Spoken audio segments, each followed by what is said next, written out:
이번 시간에는 고전소설 21번째 시간으로 방한림전 함께 공부해 보도록 하겠습니다. 방한림전은 방이 성씨고요. 한림이 직책의 이름입니다. 한림학사에서 한림전에서 한림학사를 제수받고 근무하는 사람이란 얘기예요. 자, 이 소설은 다른 영웅 소설과는 조금 아주 색다른 구조를 지니는데요.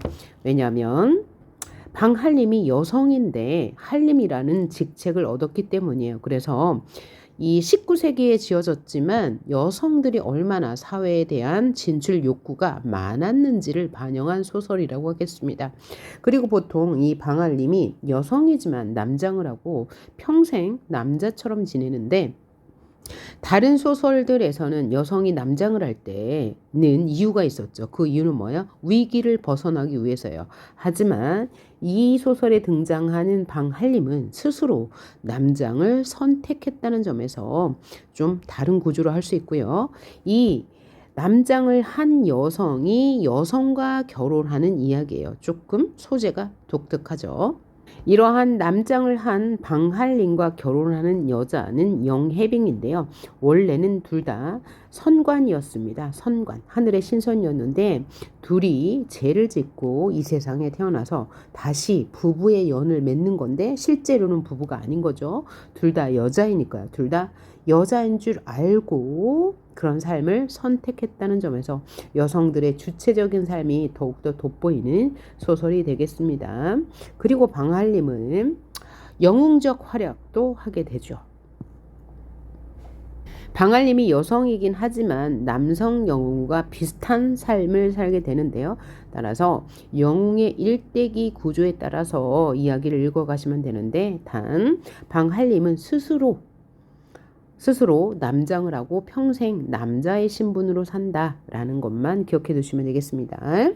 자, 그럼 줄거리 먼저 읽어보고 작품의 특징 본 다음에 본문으로 들어가도록 할게요. 중국 명나라 때 북경에 사는 방공 부부가 늦도록 자식이 없다가 딸 방관주를 얻는다. 자, 딸 방관주를 얻는데 이 딸이 바로 방한림입니다. 자, 시대적 배경은 명나라인데 북경에 사는 방공 부부예요. 그러면 방시성을 가진 성인 남자 부부라는 얘기예요. 그러니까 자식이 없다가 방관주를 얻는데요. 방관주는 여걸의 기상을 타고났다. 여기서 여걸이란 용기 있고 기계가 뛰어난 여자를 여걸이라고 하죠. 여걸의 기상을 타고나 자랄수록 재주와 외모가 보통과 달랐다. 그의 부모는 딸의 소원대로 남복을 입혀 길러요. 보통 조선시대의 부모들과는 다른 관점을 가지고 있죠. 남복을 허락했다는 얘기예요. 원래는 딸이 먼저 요구를 했고 그것을 허락해준 부모. 그러면서 친척들에게도 아들이라 속인다.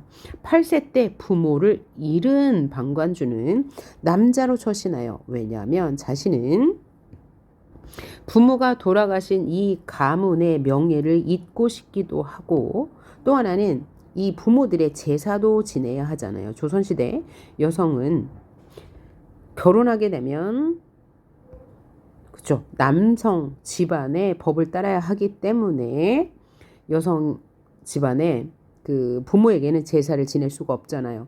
이런저러한 이유로 계속 남장을 하고 지내게 되죠. 그러면서 시속 여자의 가부 섬기는 도리를 하지 않기로 결심해요. 시속 여자는 일반적인 여자, 그 시대에서 볼 수 있는 일반적인 여자의 가부는 뭐예요? 남편. 섬기는 도리를 하지 않기로 결심해요. 그리고 과거에 응시하여 문무양과의 장원으로 급제하여 한림학사에 제수되어 문과에도 통과하고 무과에도 통과했죠. 그래서 훌륭한 재주가 있는 방관주이네요. 그 다음 전개 부분 볼게요. 뛰어난 재주를 지닌 한림학사 방관주를 사위로 맞으려는 이들이 늘어나자 방관주는 이 모두를 거절하죠. 왜? 자신은 여성이기 때문이에요. 한편으로는 사람들이 혼인하지 않는 자신을 의심할까 걱정하죠. 그래서 병부상서 영의정의 구원을 받아들여요. 그래서 그의 딸 영혜빈과 혼인을 하긴 하는데 방관주는 영예빙의 모습을 보고 굉장히 미안해합니다. 아름답고 자태도 뛰어난 데다가 글솜씨도 아주 좋았기 때문이죠. 그런데 영리한 영예빙은요, 원래 남편의 구속을 받는 것이 싫어서 결혼하지 않으려는 생각을 갖고 있다가 방관주를 보고 이 사람은 여자야 라고 눈치를 채게 됩니다. 그리고 나서 사실을 고백한 방관주와 영예빙은 방관주가 자신이 여자라고 인정한 거죠. 평생 지기가 되어 부부로 살기로 약속해요. 지기는 뭐야? 마음을 알아주는 친구, 그죠? 우정을 나눈 친구가 되어 살기로 약속을 합니다. 자, 위기 부분. 이미 한림학사에 제수된 상태예요. 방관주는. 자, 형주 안찰사가 된 방관주는 부인과 작별하고 떠나요. 안찰사는 그 지방을 다스려야 하기 때문에 형주 지방으로 떠났겠죠. 하루는 방관주가 산수를 찾아 놀던 중에 자연에서 놀다가 시를 읊고 있었거든요. 그런데 병력 소리가 나요. 벼락 소리가 나면서 큰 별이 떨어졌습니다. 그곳에 가보니 한 아이가 있었어요. 정기적 구성이죠. 그래서 방관주는 그 아이를 데리고 와서 낙성이라 이름 붙였어요. 왜냐하면 그 아이의 가슴에 낙성이라는 이름이 새겨져 있었기 때문이에요. 그리고는 양자로 삼았죠. 남자네요. 영예빙과 함께 길러요. 이후 방관주는 병부상서가 되어 고속 승진하네요. 맨 처음에 한림학사, 그 다음에 안찰사, 그 다음에는 병부상사가 자, 병부에서는 가장 높은 직급입니다. 자, 병부상서가 되는데 조정에서는 간신히 득세했고 간신이 많았다는 얘기죠. 중원에는 북호가 침공하는 상황 등이 이루어졌다. 자, 중원은 중국 명나라를 이르는 말이죠. 그래서 이 소설은 우리나라 사람이 쓴 건데 중원이라고 명나라를 칭했으니 사대주의 사상을 좀 느낄 수가 있네요. 자, 이렇게 나라 상황이 어지러운 가운데 방관주는 정북 대원수가 되어, 그러니까 대원수는 뭐야? 군대를 총괄하는 우두머리라는 뜻이 되죠. 가 되어서 출전하여 전쟁에 참여하여 호왕의 항복을 받아내. 여기서 호는 오랑캐죠. 그래서 오랑캐를 제압했다는 얘기가 되네요. 그러자 황제는 방관주를 우승상과 강릉후에 봉하고 승상의 자리 를 주면서 후는 뭐냐면 제후라는 뜻이에요. 강릉이라는 지역을 방관주가 다스리도록 땅을 준 거죠. 그리고 영해빙은 그의 부인이죠. 진국 부인에 봉한다. 한편 낙성은 그들의 아들 양자죠. 12세가 되어 추밀사 김희의 딸과 혼인한 뒤에 과거에 장원급제하여 도어사가 되고 아들 현까지 낳습니다. 그렇게 평안하게 살고 있던 중에 어느 날 형산의 도사가 찾아와서 방관주의 간상을 보고는 40을 넘기지 못할 것이라 말하여 이후 방관주는 병을 얻어서 황제에게 자신이 남자로 행세하여 속인 죄를 고백하죠. 그러나 황제는 죄를 용서해줘요. 방관주가 죽고 얼마 지나지 않아 영예빙도 죽어요. 1년 뒤 제삿날에 방관주와 영예빙이 낙성 부부의 꿈에 나타나 두 사람이 사실 천상계의 문곡성과 상하성으로 금슬이 좋아 활약을 즐기다가 즐거움을 만끽하다가 소임을 다하지 않아 그 벌로 지상에 내려왔던 것임을 알려주고 이야기가 끝납니다. 정기적 요소가 많죠. 다시 한번 인물 정리해봐요. 방관주가 주인공입니다. 여성이죠. 그런데 평생 남장을 하고 살아요. 어릴 때부터 스스로 남장을 하기를 원했고요. 부모가 7세에 돌아가시자 남성으로서 부모를 섬기고 과거에 급제해서 남성적인 삶을 살고 싶었기 때문이에요. 그러다가 누구와 결혼하나요? 영예빙과 결혼하죠. 결혼하기 이전에 문무양과의 장원급제하여서 관직에 올라요. 처음에는 한림학사예요. 그리고 외적의 침입도 막아내고 외적의 침입 이전에 상서가 되었는데 그 이후에 호왕의 항복을 받아낸 이후로는 강릉 후에 봉한다라고 했어요. 그래서 강릉 지방을 다스리는 제후가 되었다라고 이야기했죠. 죽기 전에 도사의 말을 듣게 되는데요. 죽기 1년 전이었습니다. 그래서 황제에게 자신이 남장을 하여 속인 죄를 사하여 달라고 상소를 올리고요. 그러나 황제는 용서해 주었죠. 자, 그 다음 영해빙은 남편의 구속이 싫어서 혼인하지 않으려는 생각을 가지고 있었는데 방관주가 여성임을 알고 혼인하여서 평생 지기로서 부부 행세를 하며 살기로 약속하죠. 그리고 아들을 양육하고 제사를 받드는 등 부인의 역할을 충실히 합니다. 영해빙은 방관주가 여자임을 알 수 있죠. 둘만의 비밀입니다. 그런데 방관주는 여성이 남성 역할을 하는 것임에도 불구하고 방관주는 영해빙을 대할 때 가부장적인 태도를 보입니다. 그래서 그에 대해 영해빈은 비판하게 되는 거죠. 이러한 모든 소설은 여성들의 여성 독자층들의 욕구를 충족시켜 주기 위해서였겠죠. 그리고 이들이 여자임을 아는 한 사람이 있었는데 바로 방관주의 유모였습니다. 방관주의 유모는 유교적인 생각을 가지고 있는 사람이라서 방관주에게 계속 남성과 결혼하라고 설득을 해요. 자, 그러자 방관주는 유모를 혼내죠. 그런 방관주를 영해빈은 질타하기도 하고요. 방관주가 8세 때 돌아가신 방공 부부. 그 다음 영해빙의 아버지 영의정.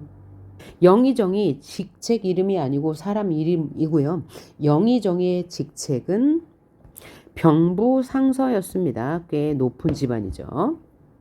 황제는 방관주를 매우 아낍니다. 문무를 다 겸비했기 때문에 전쟁에 나가서 그죠? 대원수로서 공도 세우고요. 글을 쓰는 솜씨도 매우 좋아서 황제가 부탁해 방관주의 글을 받기도 합니다. 방낙성은 바로 방관주의 양자죠. 하늘에서 벼락이 치더니 아이가 하나 보였는데 그 아이가 바로 낙성이었더라. 낙성의 가슴에는 낙성이라는 글자가 써 있었기 때문에 낙성이란 이름을 지었고요. 그 후에 12세에 결혼하여 아들까지 낳는 과정이 묘사되어 있습니다. 자, 작품의 특징 보도록 할게요. 19세기에 쓰여진 조금 특별한 소재의 방한림전은 여성이 남장 모티프를 했죠. 남장 모티프를 차용했죠. 여성이 남장을 하고 평생 살아가면서 여자와 여자가 이제 부부관계로 살아가지만 이것은 유모도 안 해요. 셋만이 아는 비밀이었고 그들은 서로가 여성인 줄 알면서 그냥 평생 친구로 살아가기로 약속하고 친구로 살아가는 두 인물들이죠. 그래서 방관주는 남편의 역할을 하는 거죠. 자, 여성임에도 불구하고 당대 남성의 권위주의의 모습을 답습하고 있습니다. 자, 남장 모티프, 즉 남성으로 살아가면서 남성으로서 누려야 할 부귀영화와 입신양명을 모두 누리게 되는 방관주이고요. 영해빙은 방관주가 여성임을 알면서 결혼한 부인이죠. 남편에게 순종하는 삶이 싫어서 혼인을 했는데 방관주가 권위적인 모습을 보이자 비판하는 인물입니다. 하지만 자식을 키우고 조상의 제사를 받드는 등 당대 여성에게 요구되었던 삶을 충실히 이행하죠. 권위적인 모습을 보이는 방관주를 비판하고요. 겉으로는 여성에게 요구되는 삶을 살지만 실제로는 남성과 대등하게 살고자 하는 양성 평등 사상을 가지고 있는 인물이 되는 거죠. 자, 소설에 드러난 갈등의 양상은 주인공 방관주가 겪는 갈등, 외적 갈등, 내적 갈등이 있는데요. 외적 갈등은 북호, 오랑캐가 명나라를 침입하자 정부 대원수가 되어서 출전할 때 전쟁이니까 당연히 외적 갈등이 있는 거고요. 호황을 생포하여 항복을 받아냅니다. 내적 갈등은 자신이 여성이라는 사실이 밝혀질 것을 걱정하죠. 죽기 전에 황제에게 자신이 남장을 한 여자임을 밝히고 잘못을 사죄하고 용서를 받습니다. 방관주는 높은 관직에 올라 외적을 물리치고 황제의 인정을 받기는 하지만 한편으로 자신이 여성이라는 점이 알려질까봐 걱정하는 인물이고요. 또 하나는 부인인 영해빙과도 약간의 갈등이 있죠. 왜냐하면 방관주는 여성이지만 남성의 권위주의적인 모습을 답습했고 영해빙은 그것을 비판하기 때문이죠. 또 유모와의 갈등을 빚기도 하죠. 유모는 계속해서 남성과 결혼할 것을 종용하고요. 방관주는 그를 싫어하기 때문이죠. 그런 삶을요. 따라서 방관주와 영해빙은 조선시대 유교적 이념과는 거리가 있는 삶을 살죠. 유교적 이념에는 반하는 여성의 모습을 보여줘요. 하지만 방관주의 유모는 이들과 달리 유교적 이념에 충실한 인물로서 방관주에게 끊임없이 유교적 이념, 즉 남성과 결혼할 것을 계속 권합니다. 언제 권하냐? 부모를 잃고 남자로 처신할 때 유모가 방관주에게 남장을 하고 살아온 방관주에게 이제는 여자로서 살 것을 권유하고요. 두 번째, 영해빙과의 혼인을 결정한 후에도 남성이 아닌 여성과 혼인하려는 방관주의 결정에 놀라며 걱정하고요. 마지막, 영해빙과 혼인을 한 후에는 낙성을 기르며 부부처럼 살고 있는 방관주와 영해빙에게 다 남성과 혼인할 것을 권하죠. 이 소설은 두 가지 모티프가 있다고 그랬어요. 첫째는 남장 모티프, 둘째는 신선 적강 모티프가 있죠. 남장 모티프는 누구예요? 방관주가 평생 남장을 하고 남성으로서 출세하며 살아가는 이야기가 펼쳐져요. 여기에는 당대 여성들의 사회 진출 욕구가 반영되었다고 볼 수 있는 거예요.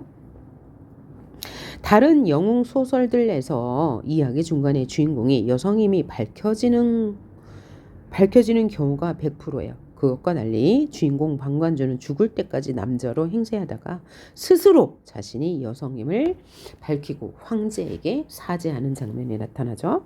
그리고 여성과 여성이 결혼하는 것은 이 소설이 처음입니다. 19세기에 남성에게 구속되기 싫어하는 영해빙이 주인공 방관주가 여성임을 알면서 일부러 결혼한 거죠. 그러면서 스스로 남장을 택해요.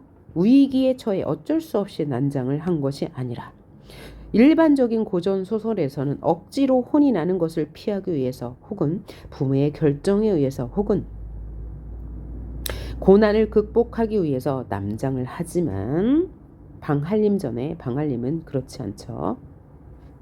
입신양명하기 위해서 스스로 남장을 한다는 점이 다른 소설과의 차이점이 되겠습니다. 또 이 소설은 적강 모티프가 있는데 마지막에 밝혀지죠. 방관주의 영해빙은 천상의 문곡성과 상하성이었으나 활약을 즐기느라 맡은 일을 다하지 않아 상을 받고 지상으로 내려왔다라고 얘기했는데 첫 부분에 밝혀지지 않고 마지막 부분에 먼저 방관주가 죽고 나고요. 뒤이어 영해빙이 죽었어요. 그럼 이들은 적강한 성관선녀이기 때문에 다시 하늘로 올라가서 성관선녀가 되었죠. 그리고 나서 아들 박낙성이 제사를 지니는데 그때 나타나서 우리는 천상계의 문곡성 상하성이었어 라고 밝힙니다. 자, 그럼 이제 지문과 문제를 봐야 되는데요. 우리 문제 먼저 봅시다. 1번은 윗글에 대한 이해니까 내용 파악이고요. 2번은 보기 문제가 있습니다. 보기를 바탕으로 적절하지 않은 것을 골라보라고 했는데요. 한번 볼게요. 조선 후기에는 사회적 활동이 억압되었을 뿐만 아니라 남성보다 열등한 존재로 치부되었던 여성들이 가부장적 이념과 불평등한 사회 체계에 불만을 가지고 있었다. 방알림전은 이러한 의식, 여성들의 불만을 반영하여 여성 주인공의 영웅적 능력과 함께 양성평등을 향한 욕망을 담고 있다. 내용 파악은 이따 지문을 읽어본 다음에 하고요. 자, 지문을 읽으면서 AB가 나타나면 문제를 바로 풀어보도록 합니다. 자, 그러면 앞부분 줄거리는 항상 중요하게 읽어야 돼요. 뒤에 내용과 연관되기 때문이죠. 앞부분 줄거리 볼게요. 여자로 태어난 방관주는 어려서부터 남자로 행세하여 관직에 오른다. 남자에게 구속받는 삶이 싫어. 혼인을 하지 않으려던 영혜빙은 방관주와 혼인하여 서로 평생 지기가 되어 부부로 살기로 약속한다. 이후 방관주는 큰 별이 떨어진 곳에서 아기를 얻어 낙성이라고 이름 짓고요. 아둘라사마 기르다가 추밀사 기미의 딸과 혼인을 약속한다 라고 하며 다음 이야기 계속 봅니다. 자, 잔치의 즐거움이 극에 달하고 해가 서쪽으로 기울 무렵 파연곡이 어지러이 울리자. 파연곡은 뭐야? 이 잔치를 마치는 연주가 되겠죠. 뭇 빈객들이, 빈객은 손님들이죠. 흩어져 각기 집으로 돌아갔다. 상서도, 여기서 상서는 누굴 거예요? 방관주겠죠. 왜 제가 방관주라고 얘기했어요? 그 어리던 낙성이 어느덧 자라서 낙성이 뭐야? 혼인을 약속한다라고 했으니까 세월이 좀 흐른 다음이죠. 그리고 상서라는 직급은 벼슬 중에 가장 높은 자리이기 때문에 어느 정도 나이가 있어야 얻을 수 있는 직급이거든요. 자, 그래서 상서도 내당으로 들어가. 내당은 여성이 머무는 방. 누가? 영애빙이 있는 방이겠죠. 부인에게 낙성과 김소저의 혼약에 대해 말하니 김소저는 낙성의 부인이 될 사람일 거예요. 부인 또한 매우 기뻐했다. 그런데 갑자기 유모가 내당으로 들어와 깊이 탄식하며 말았다. 한숨을 지며 말했어요.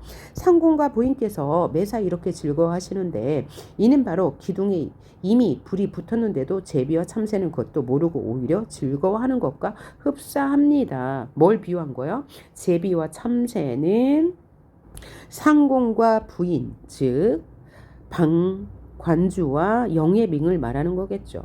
근데 이들은 아주 급한 일이 있는데도 불구하고 기둥에 이미 불이 붙었는데도 불구하고 그것을 모른다. 그럼 기둥에 이미 불이 붙었다는 것은 뭐야? 굉장히 지금 위태롭다라고 말하는 거죠. 그러면 여기서 위태롭다는 뜻은 또 뭐예요? 우리가 이제 줄거리를 읽었으니까요. 정말 물리적으로 어떤 일이 있어서 위태로운 게 아니고 유모는 계속 어떤 생각을 가지고 있는 거죠?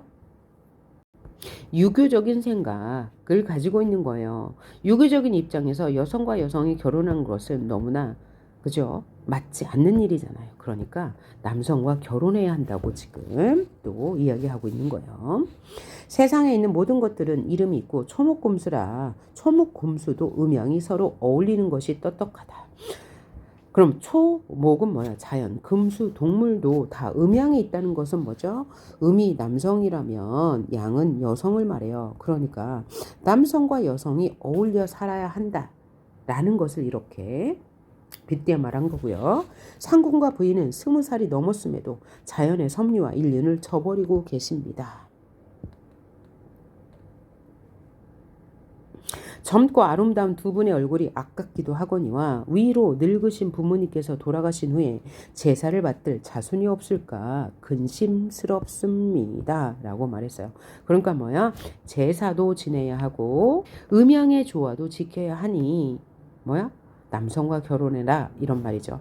장차 훗날 어떻게 되겠습니까? 큰일 납니다. 더구나 부인께서는 침묵을 지킨 채 갈수록 고집을 더 부리며 지금껏 실상을 대부인께도 아뢰지 아니하고 계십니다. 여기서 대부인은 영애빙의 어머니를 높여 부르는 말이겠죠.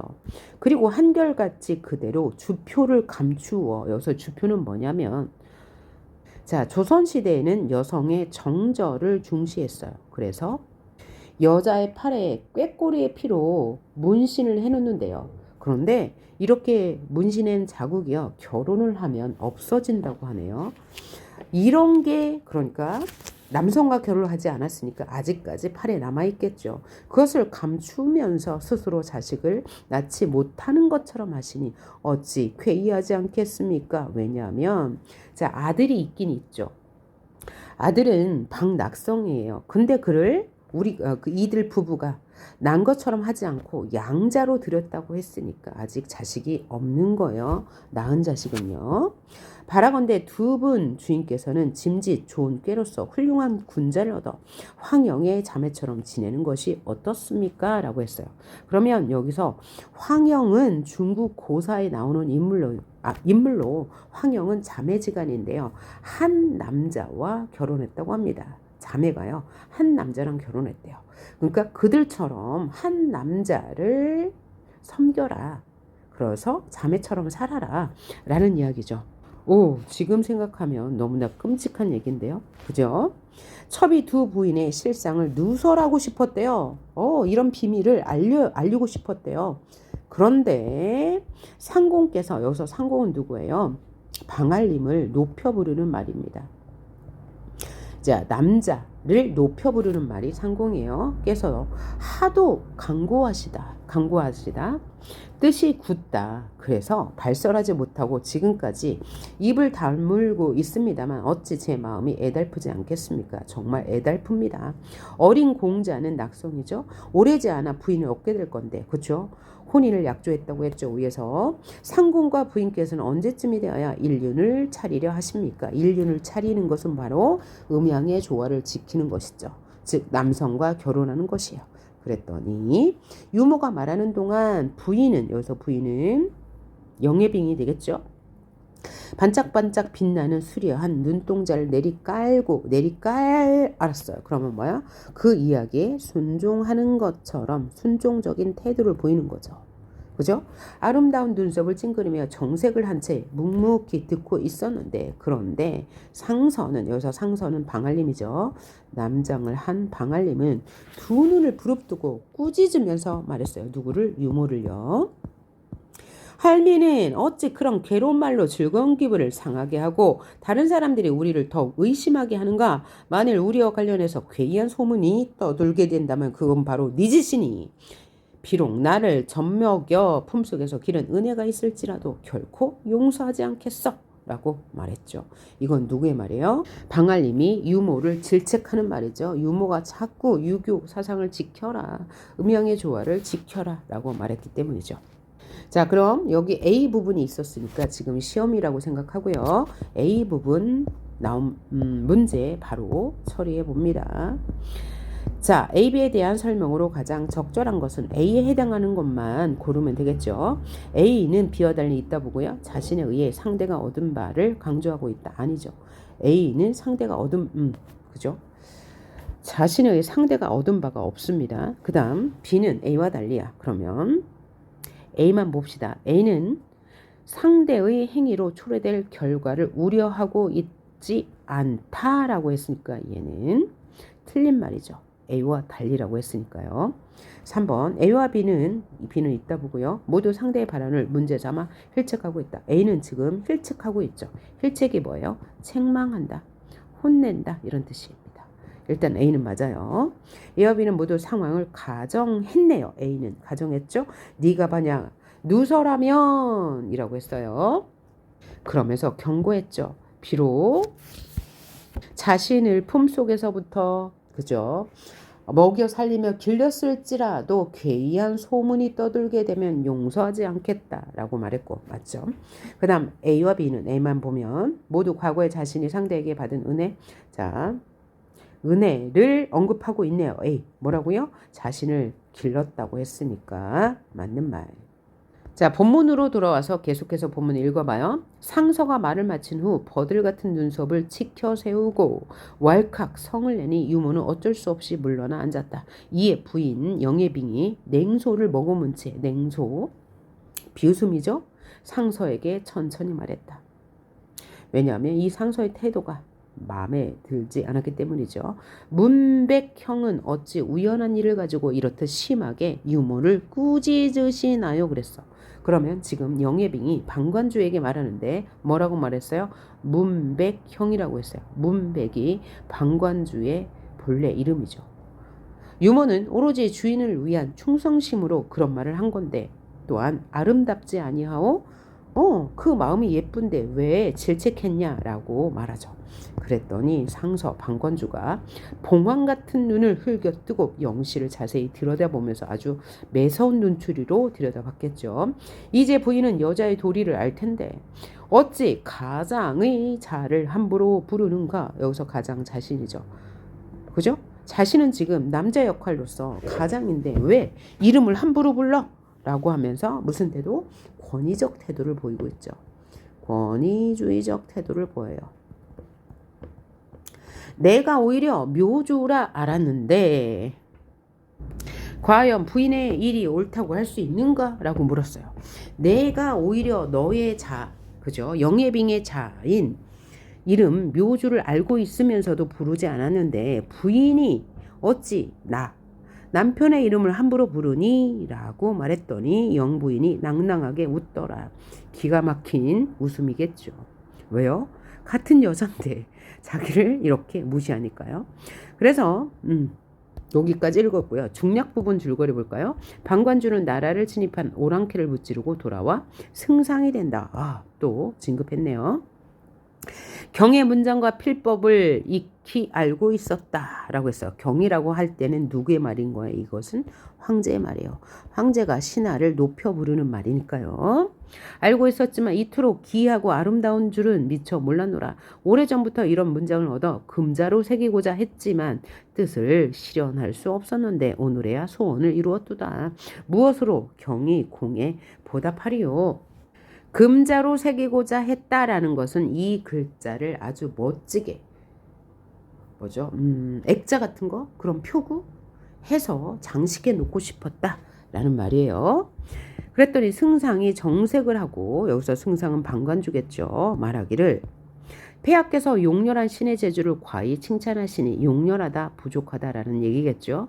부끄럽고 송구스러움을 이기지 못하겠나이다. 어찌 그것을 공이라 하십니까? 이는 신이 바라는 바가 아니옵니다. 임금께서 듣고 웃으시며 손수 쓰신 책 2권, 황금으로 된 서진 한 장, 서진 한 쌍, 금으로 된 서진이래요. 서진은 뭐냐면 책 읽을 때 책이 날아가지 말라고 올려놓는 물건인데 금으로 된 거래요. 그리고 칠보로 장식한 통천관, 머리에 쓰는 관을 내려주시니 승상이 머리를 조아려 은혜의 감사를 표하고 물러왔다. 임금께서는 즉시 장인을 불러 승상의 글로 금자병풍을 만들어 침전에 치게 하시고 볼 때마다 승상의 뛰어난 재주를 칭찬하셨다. 아주 종애를 받고 있죠. 송상이 집으로 돌아와 부인을 대하여 연석에서 있었던 일을 이야기하고 여기서 연석은 황제와 함께 있던 자리겠죠. 어사를 불러 천자께 여기서 어사는 벌써 아들 박낙성이 장원급제해서 어사가 된 거예요. 천자께 하사받은 책과 서지를 주면서 말했다. 내가 임금께 얻은 것을 너에게 전하노라. 어사는 크게 기뻐하며 두 손으로 공손하게 책과 서지를 받아들고 물러갔다. 어사가 물러간 후 승상이 통천관을 쓰는데 부인이 쌀쌀맞게 웃으면서 말했어요. 뭐라고 말했을까요? 폐하께서 군자에게 상급하신 것, 선물로 주신 것을 아들과 그대라고 부르네요. 나누어 가지되 어찌하여 첩에게는 아무것도 주지 않나이까? 그랬더니 승상이 웃으면서 말하기를 이것들은 모두 부인에게 쓸모없는 것이기에 주지 않았을 뿐이요. 허나 지금 부인이 몸에 걸치고 있는 모든 것이 다 내게서 나온 것이니 그것만으로도 충분히 넉넉하다 할 것이요. 그런데도 이렇듯 투정하시니 부인의 욕심이 지나치게 심하고요. 완전 남성적인 말투네요. 그렇죠? 자, 당시 남성이 할 수 있는 말투인데 영예빙은 이것이 마음에 들지 않았겠죠. 왜냐하면 영예빙은 이런 삶이 싫어서 남성에게 잘 보이고 막 이런 삶이 싫어서 굳이 여성인 방관주와 결혼했는데 이 여성도 남성의 권위적인 태도를 보이고 있기 때문에 그렇겠죠. 자, 그럼 우리는 이 B 부분을 읽고 아까 풀다만 문제를 풀고 풀러가야 되는데요. 이 B 부분은 역시 방관주가 부인에게 하는 말로 부인을 질책하는 말이었습니다. 그럼 이에 대한 문제 아까 풀던 거 3, 4, 5번 선지를 판단하면 되겠죠. 자, B는 상대방의 발언을 문제 삼아 힐책하고 있다. 맞네요. 아까 A는 맞다고 했고요. 그다음 선지 4번의 B는 상대에게 경고하고 있다. 경고는 안 했습니다. B에서. A에서는 했지만 5번 B는 자신이 상대에게 받은 은혜를 이야기하지 않았어요. 이렇게 해서 이 문제를 해결했고요. 자, 마지막 부분 읽어보고 나머지 문제 풀도록 하겠습니다. 부인이 가만히 웃으면서 말했다. 나에게 쓸모없는 것이 어찌 유독 그대에게만 쓸모가 있겠소? 둘 다 여잔데 이런 거죠. 방관주의 태도를 비판한 거예요. 그런데도 굳이 이렇게 쾌활한 척 하십니까? 승상이 웃던 얼굴을 찡그리고 흥이 사그라들어 말했다. 부인은 더 이상 그런 말을 들먹이지 마오. 지금 사람들은 나를 어엿한 관료라 생각할지언정 그 중에 특별히 의심하는 사람을 보지 못했습니다. 그러니까 모든 사람들은 나를 남자로 알고 있다 라고 이야기하는 거죠. 그랬더니 부인이 가만히 웃기만 했다. 계속 영예빙은 방관주를 비판적인 시선으로 보고 있네요. 자, 그러면 문제 1번 풀어볼까요? 적절하지 않은 것. 내용 이해니까 내용 파악해봅시다. 1번. 유모는 낙성이 영예빙의 친자식이 아님을 알고 있다. 맞죠? 그래서 아까 주표 이야기도 했고요. 둘 다 여성임을 알고 있으니까 당연히 맞을 거예요. 2번. 영예빙은 유모를 대하는 방관주의 태도에 반감을 보였죠. 아까 유모가 결혼하세요 라고 이야기했을 때 방관주가 다시는 그런 말 하면 엄히 다스리겠다 라고 했을 때 영예빙이 뭐라고 했어요? 충성스러운 말인데 왜 굳이 그런 말을 하냐 라고 했으니까 맞는 말이고요.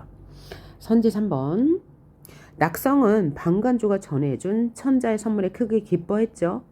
4번. 방관주는 자신의 비밀이 아직 알려지지 않았다고 여겼죠. 아까 마지막 문단에서 무사람들은 다 나를 남자로 알고 있다 라고 직접 말했습니다. 5번. 천자, 황자는 방관주의 글에 대한 보답으로 그가 원하는 선물을 주었나요? 아니요. 선물을 원하지 않는다고 했는데 천자가 그냥 줬어요. 그래서 감사 표시를 했을 뿐입니다. 3번 문제도 풀었죠. 자, 그러면 오늘 방한림전 좀 재미있는 이야기였는데, 그죠? 다음 시간에는 또 정수정전에 대해서 공부해 보도록 하겠습니다. 수고하셨습니다.